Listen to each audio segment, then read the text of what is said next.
Picture yourself sitting on the couch reading an excellent book or article. You found something that resonated with you, and it feels like you just dominated life. You decide that you need to share this great realization with someone else. Before you do, however, you might as well get up and get a snack. Just 10 minutes later, you are done with your snack and feel as if you have already forgotten what it is you meant to relay in the first place. What the heck happened? What is up, YouTube? My name is Aidan Helfant. I'm an upcoming freshman Cornell University student who makes videos on life advice as well as learning and fitness. Today we're going to be diving deeper into how our memory works.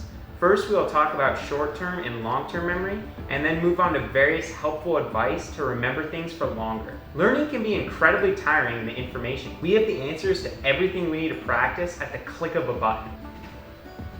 However, what seems like a blessing quickly becomes a curse when we try and learn everything we set our eyes upon. The fact is that our brain only has a limited amount of space for storage and retention on every given day. For something to get stored in our brain, it must get into our long-term memory. Unfortunately, to do this, it must go through a part of our short-term memory called working memory. Working memory only has about 2 to 4 slots open at any time for storing valuable information. This serves as a bottleneck to things that we want to learn on any given day. We have all been there. We spend 4 hours of our morning getting hooked on some podcast or information video, thinking that we're some god with every next part of the video we watch. Unfortunately, because of the limits of our working memory, we only remember the very last parts of the information we were watching. We don't realize that the 3.5 hours of content we are listening to before those last 30 minutes will practically all just disappear from our memory as new information gets constantly added. Our working memory can only hold so much.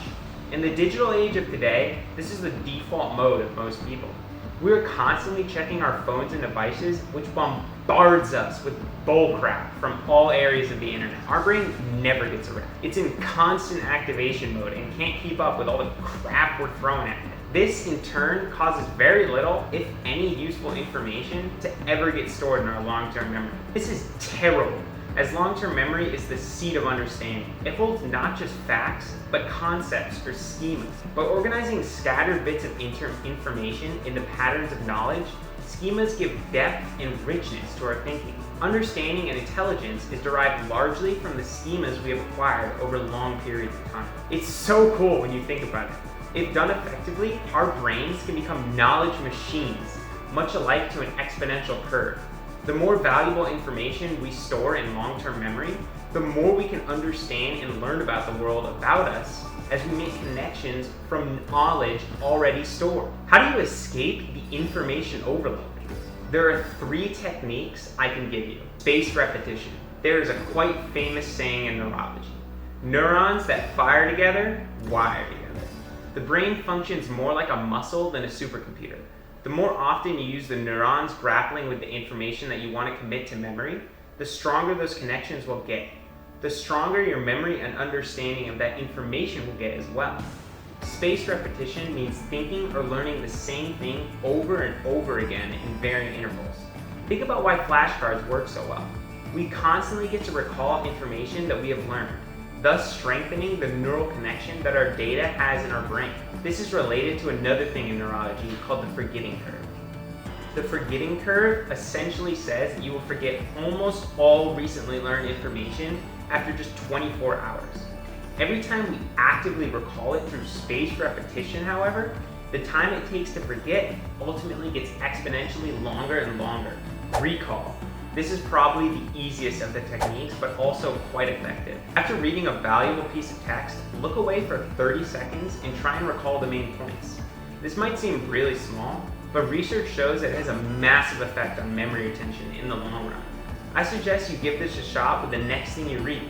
The last and probably most challenging memory technique is the feigning. There are a few steps. Take something you want to understand, write out an explanation as if you were teaching it to someone who did not understand the subject. Whenever you get stuck, go back to the material and relearn. Fill in the gaps in your knowledge until you can write an explanation without the source material. Make the explanation as straightforward as possible by getting rid of any technical terms and unclear language. Use analogies to do this, as a 5-year-old should be able to understand your explanation. This technique works off the fact that teaching is the ultimate way of facilitating knowledge.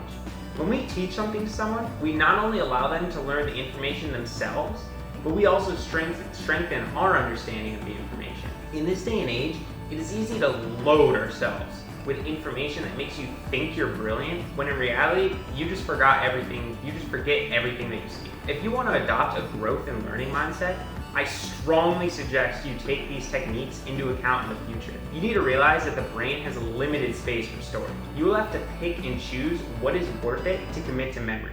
Whenever I see myself getting caught in the trap of learning everything, I always remind myself of one quote. Our job is to find a few intelligent things to do, not keep up with every damn thing in the world. Charlie Munger. Alright guys and gals, that is gonna wrap the video on up. If you enjoyed the video, be sure to like and subscribe as well as hit the bell icon. Check out my other content on the channel, and as always, bye-bye.